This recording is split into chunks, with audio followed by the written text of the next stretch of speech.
So today is a garden tour. I'm just going to be showing you around what will be happening and what is happening currently here in the garden. It's the 20th of March 2022. So I'm just going to show you around like what the layout of the garden is, more than like what plants I'm growing at the moment. So this little square here, I've got some buckets going in. I'm going to top dress these today.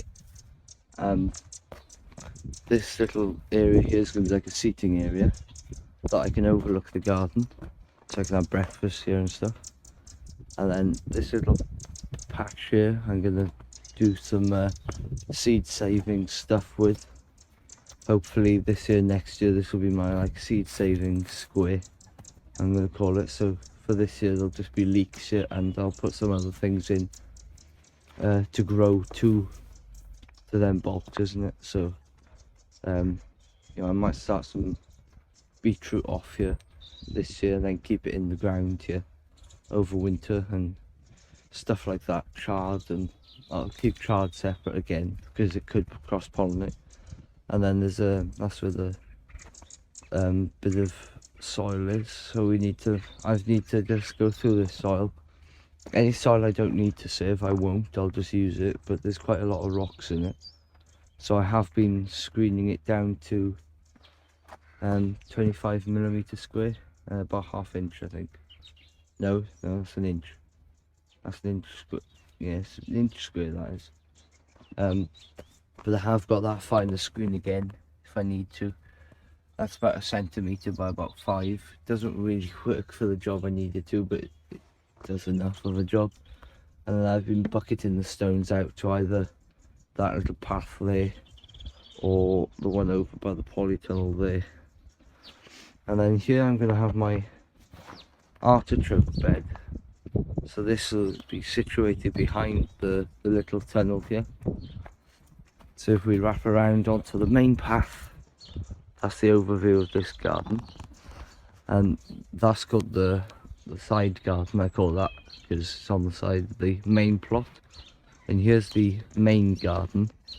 So I'll show you the tunnel in a minute, but I got some parsley, this to bulk there, and go to seeds and collect the seeds. And this bed is cow manure, and it's been raked quite fine. So if I just take you in, you can see it's really fine. And when I was putting it down, it did look quite clumpy, but now it's been raked a few times and it's dried out quite nice in the wind and the sun we've been having. And I got some broad beans there, and this bed then is empty. Cow manure. Then there's some carrots and parsnips under there, germinating. And then this is cow and horse manure. Horse just on the end. Then this is more cow manure, and it was put down about a month later. So as you can see, it's still big clumps and it's still pretty wet. But if I go through with a fork and just use the back of a fork to knock it, it should come right. Now we've got cow manure here, followed by horse. This is fresh horse bedding, and then this is old stuff. So this is straw horse bedding and straw muck, like straw with muck, isn't it? And then that is more of a wood chip. So I'm doing a bit of a trial to see which is better. That's aged about a month older than this stuff. This is literally this week's muck. So I'm going to trial it with like cucumbers and all different things. Rich cucumbers, I can market more. Beetroot, I want to do a variety, trial really. Not so much on yield, because the squares are nowhere near the same shape and size, but just on like growth, how well it grows. Now we have goat manure here, and it looks very full of hay. But that's because the hay on the top is just cleaned in the rain, and all the manure is sort of like gone underneath. So I need to rake that again to loosen it up. Not because I'm not digging it as such, it's just I need to get the air in there because it's like squished down a bit and it's matted together. And then plants don't really like it like that, but in there I've just raked it in the back of a fork, just sort of top inch or 2.5 centimetres. then I got early potatoes under that frost sheeting, but it doesn't hold out all the frost, but I've doubled it up, so it's a 30 grams a square metre, so it's now 60 grams a square metre, which is pretty good. Then here, you can't really see it, but there and there I've got a bed, and this is made with horse manure. This is quite old stuff now, we're talking, and just green waste I had from around the garden, and it's made quite a nice bed, and dried leaves and stuff, and I piled it up and kept turning it over the winter. And then I'm going to be growing some peas here. Then we move on to this one. This one then, the same as the other two goat manure beds, I've actually got chicken manure in them. My uncle was carrying chicken manure, and I decided that I was going to have a barrow. So I put a barrow between the 3 beds, and I just want to see what it grows like, if it, helps the plants along as well, as they say. Even if it's been aged quite a lot. So it should work. I'm hoping it will. But I've left one bed without it to see, compare. Then this is cow manure again, but it hasn't been raked at all, even though it's put down not long after the first lot. Because I was storing things from about here up. I've been storing things over all these beds over the winter.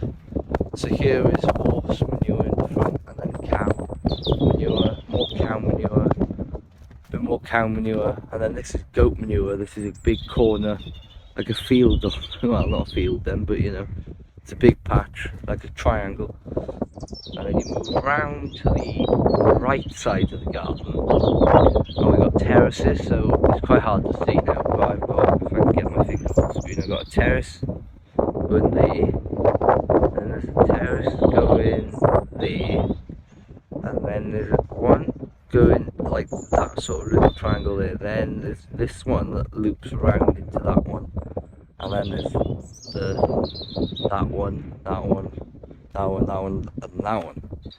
And if you haven't seen that video, I highly recommend watching it, how I've gone about making all of this. Then in those tyres at the back I've got some perennials, so I've got like red currant, black currant. That one's empty, that's black currant, and that's meant to be asparagus, but they never came up, and I've had a rummage around and I can't seem to find them. So I'm going to have to have another rummage to see if they're still there or not. Then this is wire I'm going to use for peas. That tractor tyre's spare from doing this project, so I'm going to have to put that somewhere and fill it. That plastic sheet needs going down in a minute, I'll show you that. Where that's going to go to start mulching, sheet mulching. Then there's a little bug house in there. And this monstrosity, it's a pea frame. It's about 12 foot tall, 11, 12 foot tall at its point.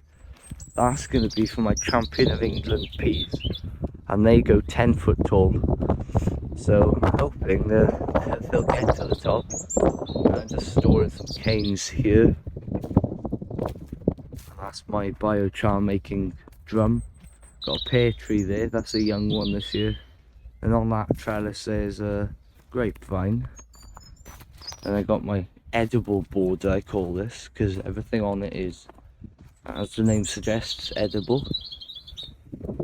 Then we wrap around into this concrete pad here, and I've got some spare buckets here from moving around this bucket garden.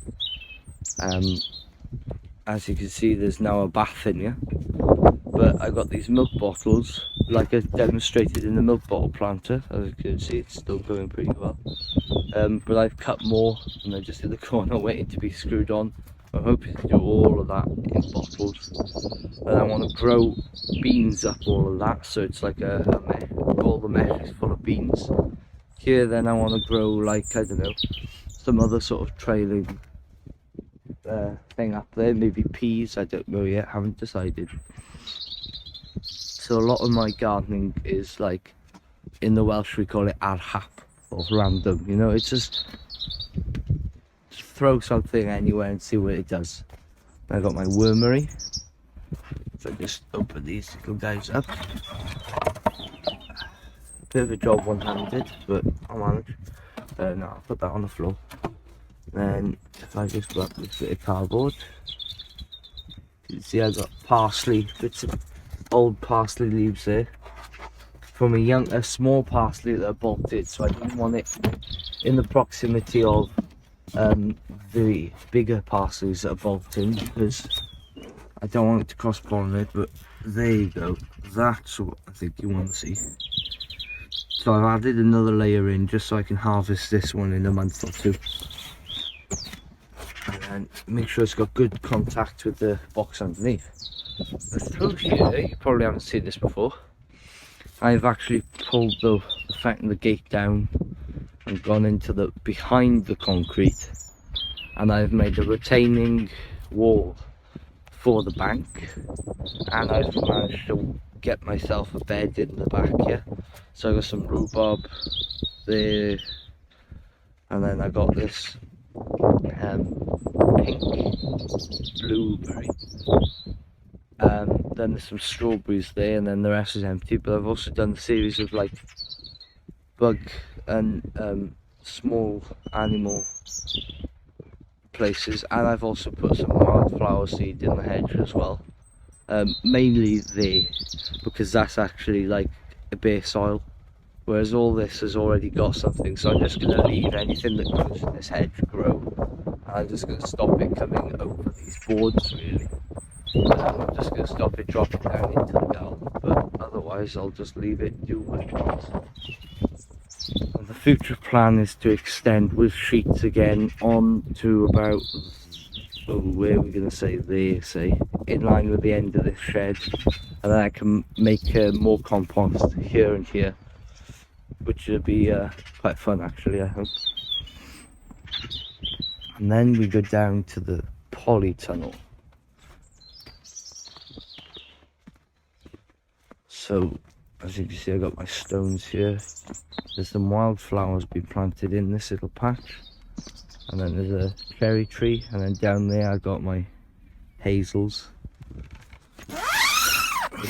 Yeah, bit of a mess, but it's an organised mess, like what I like to call it. So a potting bench, some trays and stuff, because it's quite bare in here, because all my main plugs and plants are down the bottom in the hotbed and the porch. So then I got my perennials here, cuttings and pottings ons and all that sort of stuff. You know, raspberries and kiwi, hazel cuttings, currant, strawberries. Then I got a bed of turnips there. These gutters are growing peas, so these are sugar snaps. We got some overwintered plants there, and then garlic and more peas, and these their main crop, her screen shaft. And as you can see here, my soil is coming on really well. That's all biochar, because I put biochar down the other day. But if I just rummage around in here, you can kind of see what I'm aiming to get, this really black, rich soil. But I've also amended it with horse manure, which will also bring in more bacteria, and then the biochar to house the bacteria.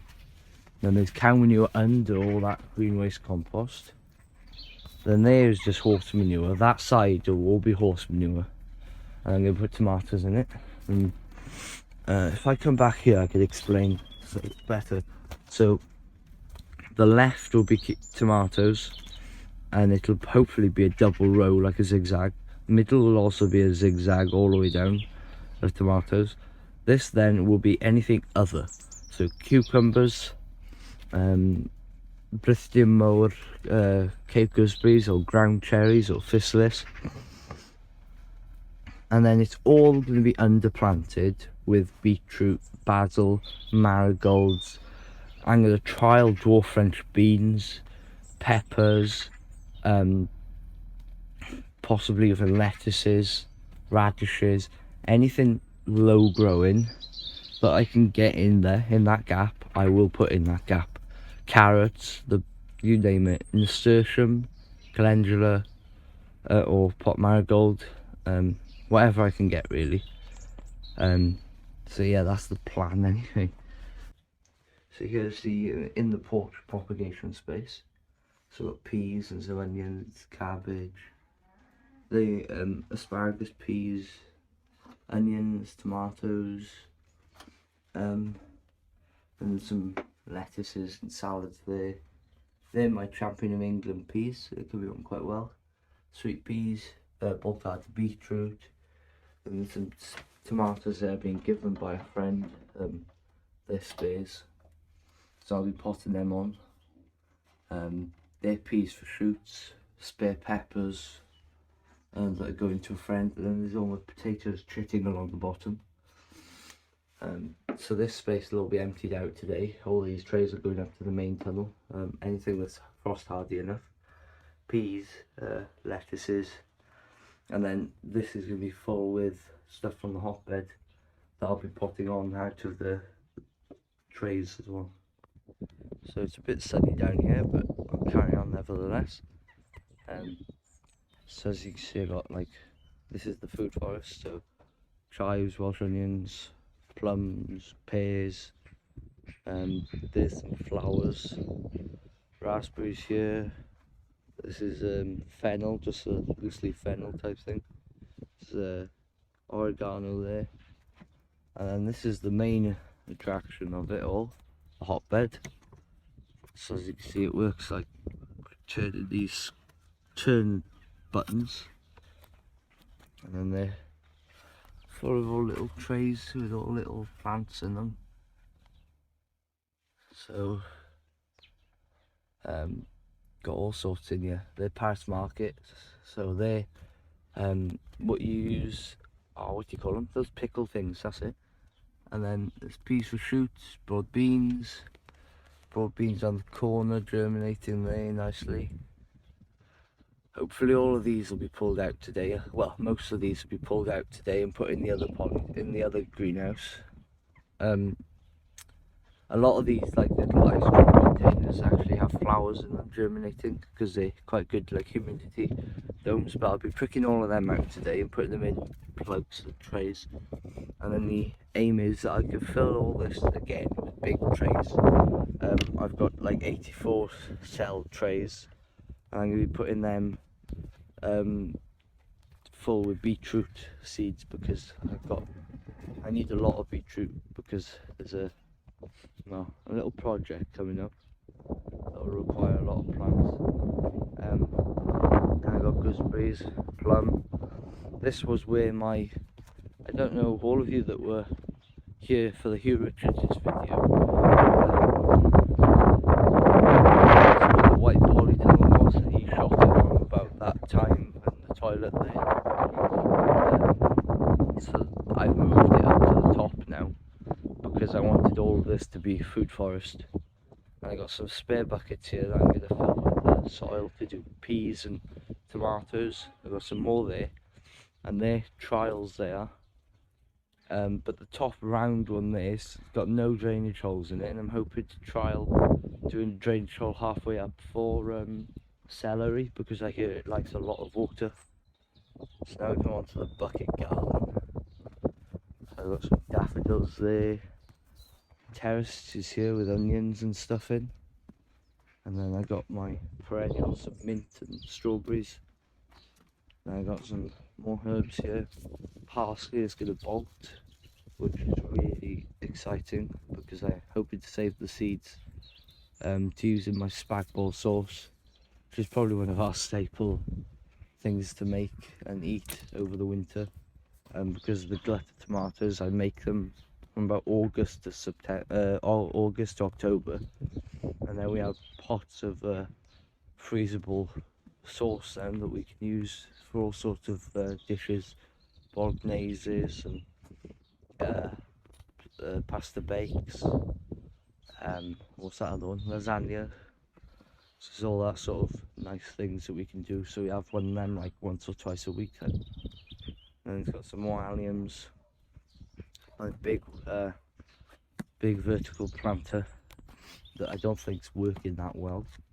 I put mint in these because I thought mint was pretty hardy, and they've gone, so they might come back. You can just about see some little new growth there of mint. I need to weed this side, which is something I didn't think I'd ever say.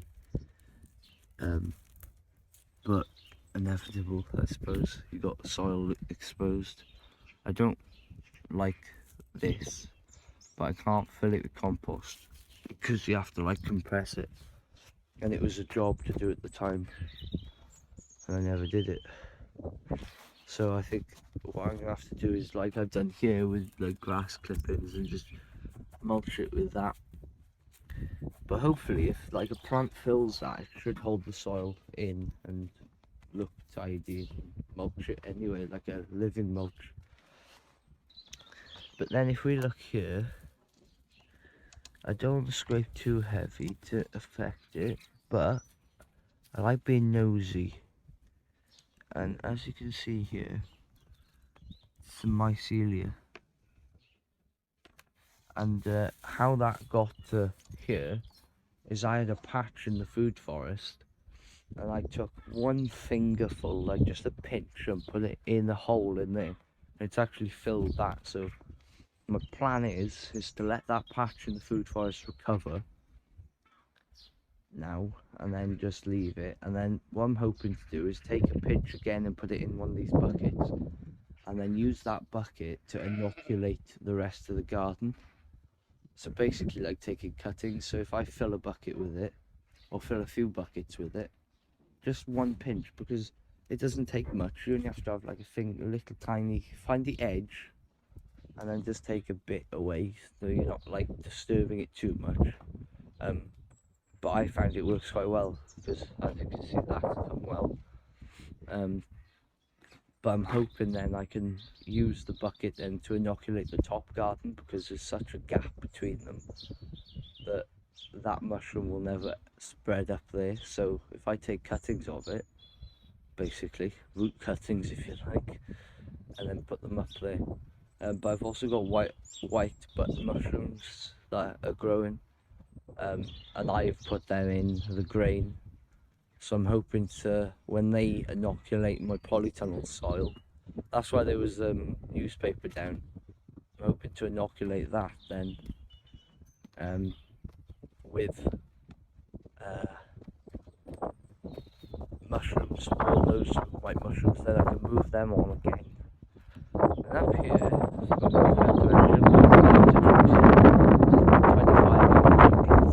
up the top again. Because there's a lot of like fishes and perennials, nettles, ivy, docks, bramble, buttercups, all the gnarly